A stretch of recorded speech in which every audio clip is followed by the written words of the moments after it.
मच्छिंद्रनाथ पूर्वेकडच्या जगन्नाथादी तीर्थयात्रा करून सेतुबंध रामेश्वरास गेला. तेथे मारुती स्नान करून बसणार तोच पाऊस पडू लागल्यामुळे तो आपणास राहावयाकरिता दरडी उकरून गुहा करू लागला. हे मारुतीचे कृत्य पाहून मच्छिंद्रनाथास विस्मय वाटला. त्याने मारुतीला म्हटले की, मर्कटा, तू अगदीच मूर्ख आहेस. शरीराच्या संरक्षणाकरिता तू आता सोय करीत आहेस. अरे, पाऊस एकसारखा सपाटून पडत आहे, आता तुझे घर केव्हा तयार होईल? घरास आग लागल्यानंतर विहीर खणावयास लागावे, तद्वत पाऊस पडत असता तू आता घराची तजवीज करतोस हे काय? असे मारुतीला मच्छिंद्रनाथाने म्हटल्यानंतर, तू असा चतुर दिसतोस तो कोण आहेस, म्हणून मारुतीने मच्छिंद्रनाथास विचारिले. तेव्हा मी जती आहे व मला मच्छिंद्र म्हणतात, असे त्याने उत्तर दिले. त्यावर तुला जती असे लोक कोणत्या अर्थाने म्हणतात, असे मारुतीने मच्छिंद्रास विचारिले. तेव्हा माझा शक्तिप्रताप पाहून लोक मला जती म्हणतात, असे त्याने उत्तर दिले. त्यावेळेस मारुती म्हणाला, आजपर्यंत आम्ही एक हनुमंत जती आहे असे ऐकत होतो. असे असता तुम्ही एक नवीनच जती एकाएकी उत्पन्न झालात. पण आता ते कसेही असो, मी काही दिवस मारुतीच्या शेजारी होतो. यास्तव त्याच्या कलेचा 1000वा हिस्सा माझ्या अंगी महान प्रयासाने आला आहे. तो मी या समयी तुला दाखवितो. त्याचे निवारण कसे करावे ते तू मला दाखव, नाही तर जती हे नाव तू टाकून दे. याप्रमाणे मारुतीने मच्छिंद्रनाथास किंचित लावून म्हटल्यानंतर त्याने उत्तर दिले की, तू मला कोणती कला दाखवित आहेस ती दाखव, तिचे निवारण श्रीगुरुनाथ करील. हे ऐकून मारुत अत्यंत राग आला. मग तो लागलीच उड्डाण करून एकीकडे गेला आणि विशाल रूप धरून त्याने मच्छिंद्रनाथास न कळू देता अचानक त्याच्या अंगावर 7 पर्वत उचलून फेकले. ते आकाश मार्गाने ढगांप्रमाणे येत आहेत हे मच्छिंद्रनाथाच्या लक्षात येऊन, स्थिर स्थिर असे त्याने वात्रेरकमंथ शक्तीच्या योगाने ते पर्वत जागच्या जागी अटकवून ठेवले. पुढे मारुती एकावर एक असे शेकडो पर्वत नाथावर टाकीतच होता. पण त्याने त्या एकाच मंत्राच्या शक्तीने ते सर्व पर्वत तेथल्या तेथेच खिळवून टाकिले. हे पाहून मारुती रागाने प्रलयकाळच्या अग्नीप्रमाणे भडकून गेला व एक मोठा पर्वत उचलून तो मस्तकावर घेऊन तो फेकून देण्याच्या बेतात आहे. तोच मच्छिंद्रनाथाने पाहिले. मग नाथाने समुद्राचे पाणी घेऊन वायुआकर्षण मंत्र म्हणून जोराने ते मारुतीच्या अंगावर शिंपडले आणि त्याला तेथल्या तेथेच जसाच्या तसा खिळवून टाकिला. त्यावेळी त्याचे चलनवलन बंद झाले. मारुतीने वर हात करून मस्तकावर पर्वत धरून ठेविला होता तो तसाच राहिला. ते पाहून वायूने आपल्या पुत्रास मारुती स्फोटाशी धरिले. नंतर त्यास या संकटातून सोडविण्याकरिता वायूने मच्छिंद्रनाथास विनंती केली. ती नाथाने मान्य करून पुन्हा उदक मंत्रून शिंपडले. तेणेकरून पर्वत जेथल्या तेथे गेला व मारुतीही पूर्वस्थितीवर आला. नंतर मारुतीने जवळ जाऊन, धन्य धन्य, म्हणून नाथास शाबासकी दिली. इतक्यात वायूने मारुतीला म्हटले की, बाबा मारुती, तुझे या सिद्धापुढे काही चालावयाचे नाही. याने तुला व मला बांधून टाकून अगदी दुर्बल करून टाकिले. याची शक्ती अघटित आहे. तू कदाचित मला असे म्हणशील की, तुम्ही आपल्या तोंडाने त्याच्या मंत्राच्या सामर्थ्याची प्रौढी वर्णन करून दाखविता. तर माझी शक्ती ईश्वराच्या हातात आहे आणि याने आपल्या भक्तीच्या जोराने सकल दैवते आपली ताबेदार करून टाकेली आहेत.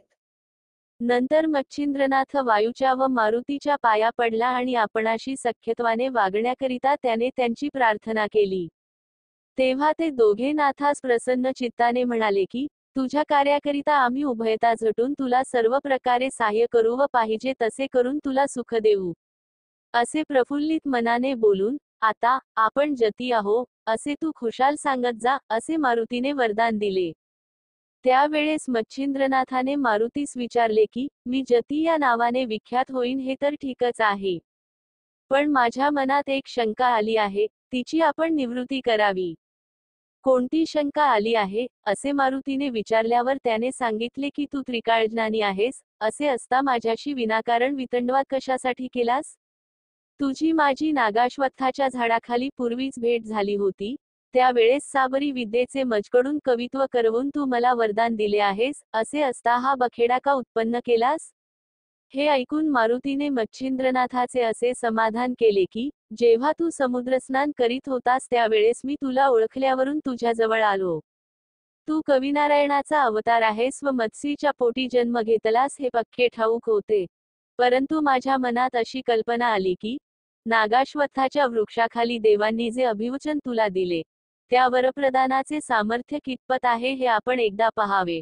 शिवाय यापुढे तुला आणखी पुष्कळ प्रसंगामधून पार पडावयाचे आहे, म्हणून तू हिम्मत करून पुढे कितपत टिकाव धरशील ह्याचाही अजमास मला अशा रीतीने पाहता आला.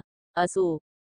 नंतर मारुती म्हणाला, तू आता येथून स्त्रीराज्यात जा आणि तेथे खुशाल ऐश आराम कर. तुझी भेट झाली हे एक फारच चांगले झाले. तुझ्या हातून माझ्या मस्तकावरचा भार उतरला जाईल. मग असे कोणते ओझे तुझवर पडले आहे? म्हणून मच्छिंद्रनाथाने विचारल्यानंतर मारुतीने मूळारंभापासून सर्व कच्चा मजकूर त्यास सांगितला. मारुती म्हणाला, योगेश्वरा, लंकेच्या रावणास जीवे मारून रामचंद्र सीतेस घेऊन अयोध्येस येत असता तिच्या मनात आले की मारुती निःसंशय रामाचा पक्का दास आहे. यास्तव आपल्या हातून त्याचे होईल तितके कल्याण करावे, म्हणजे याचे लग्न करून देऊन संपत्ती संतती सर्व अनुकूल करून देऊन सर्व सुख संपन्न करावे. स्त्री वाचून संसारात सुख नाही, तर ती करून देऊन याचकडून सर्व संसार करवावा. परंतु हा ब्रह्मचारी असल्याने माझे भाषण मान्य करील की नाही असा संशय तिच्या मनात आला. मग तिने मला गृहस्थाश्रमी करण्याकरिता व मला वचनात गोवून टाकण्यासाठी आपल्याजवळ बोलाविले व ममतेने माझ्या तोंडावरून हात फिरविला. नंतर सीतामाता मला म्हणाली, बा मारुती, तू तिन्ही लोकांमध्ये धन्य आहेस. माझे एक तुझ्याजवळ मागणे आहे, ते तू देशील तर फारच उत्तम होईल. मी सांगेन ते माझे वचन तू सहसा नाकबूल करणार नाहीस. अशा प्रकारचे सीतेचे भाषण ऐकून मला संतोष वाटला. मग कोणते काम आहे असे मी तिला विचारिले. परंतु मी आपले वचन दिल्या वाचून ती आपला हेतू मला कळविना. असे पाहून मी तिला वचन देऊन तिची आज्ञा मान्य करण्याचे मनापासून कबूल केले. तेव्हा मी लग्न करून गृहस्थाश्रम पत्करावा आणि संसार करून सुख भोगावे असा भाव दाखवून तसे करण्याविषयी तिने मला भारी भीड घातली. तेव्हा मी महत् संकटात पडलो व खिन्नवदन होऊन उगीच बसून राहिलो. तेव्हा तिने रागाने मजकडे पाहिले व मला सांगितले की तू अगदी दिलगीर होऊ नको. स्त्रीराज्यातल्या सर्व स्त्रिया तुझ्याच आहेत.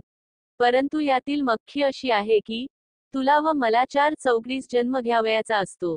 मी व रामाने 99 वेळा घेतला. तूही 99वा मारुती आहेस व त्याप्रमाणे लंकाधीशही 99वा होय. त्यास मारून आल्यानंतर तुला स्त्रीराज्यात जावे लागेल. तो योग आता घडून आला. यास्तव समयास अनुसरून वाग. याप्रमाणे रामचंद्राने मला सांगितल्यानंतर मी स्त्रीराज्यात गेलो. त्यावेळी त्या ठिकाणी मैनाकिनी नावाची राणी राज्य करीत होती. पृथ्वीच्या अन्य भागावर मनुष्य, पशु, पक्षी आदी करून सर्व स्त्री पुरुष एके ठिकाणी आनंदाने रममाण होतात असे तिच्या ऐकिवात आले होते.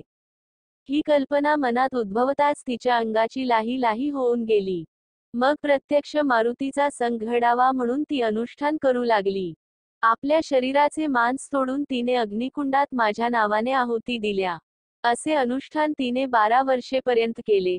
त्यामुळे तिच्या अंगावरचे सारे मांस संपले. तरीही तिचा निश्चय ढळेना. असे पाहून मी तिला प्रसन्न झालो. त्यावेळी ती माझ्या पाया होऊन मनोरथ पूर्ण करण्याकरिता विनंती करू लागली. तेव्हा तुझा कोणता हेतू आहे म्हणून मी तिला विचारिले. तेव्हा ती मला म्हणाली की मारुती, तुझ्या भूभोकारापासून येथील सर्व स्त्रिया गर्भिणी राहतात. यास्तव तू येथील स्त्रियांचा प्राणनाथ ठरतोस. तेणेकरून सर्वांना सुख होते. परंतु माझ्या मनात तुझ्याशी प्रत्यक्ष मैथुन करावे असे आहे. ही माझी इच्छा तू पूर्ण कर. मैथुनाची पद्धत तिन्ही लोकात चालत असता तो प्रसंग आम्हा स्वप्नात सुद्धा नसावा अशी आमच्या कर्माची स्थिती आहे. तर तू ते सुख आम्हास प्रत्यक्ष दे, असा तिने आपला अभिप्राय मला सांगितला. नंतर मी तिला सांगितले की ब्रह्मचर्यव्रत मी कडक पाळतो असा माझा डंका सर्वत्र गाजत आहे. यास्तव ही गोष्ट माझेकडून घडावयाची नाही. आता तुझे मनोरथ पूर्ण करण्याकरिता मच्छिंद्रनाथ येथे येईल.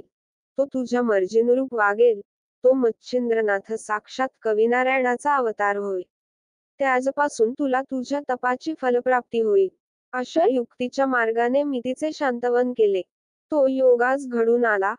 तर तू तिकडे जाऊन तिचे मनोरथ पूर्ण कर.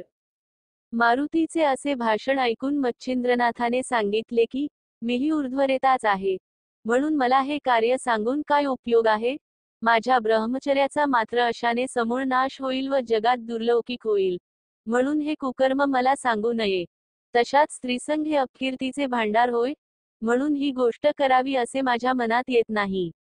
अशा प्रकारचे मच्छिंद्रनाथाचे भाषण ऐकून मारुतीने त्यास सांगितले की, ही अनादिकालापासून रहाटी चालत आली आहे.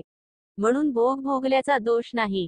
जसे 99 मारुती तसेच 99 मच्छिंद्रनाथ असा क्रम चालत आला आहे. तुझ्या पोटी विननाथ म्हणून पुत्र होईल, त्याची सूर्यासारखी कीर्ती प्रगट होईल असे मारुतीने त्यास सांगून त्याचे मन वळवून घेतले. मग मारुतीच्या म्हणण्यास मान देऊन मच्छिंद्रनाथ स्त्रीराज्यात जाण्यास कबूल झाला व एकमेकांस नमस्कार करून ते दोघेजण मार्गस्थ झाले.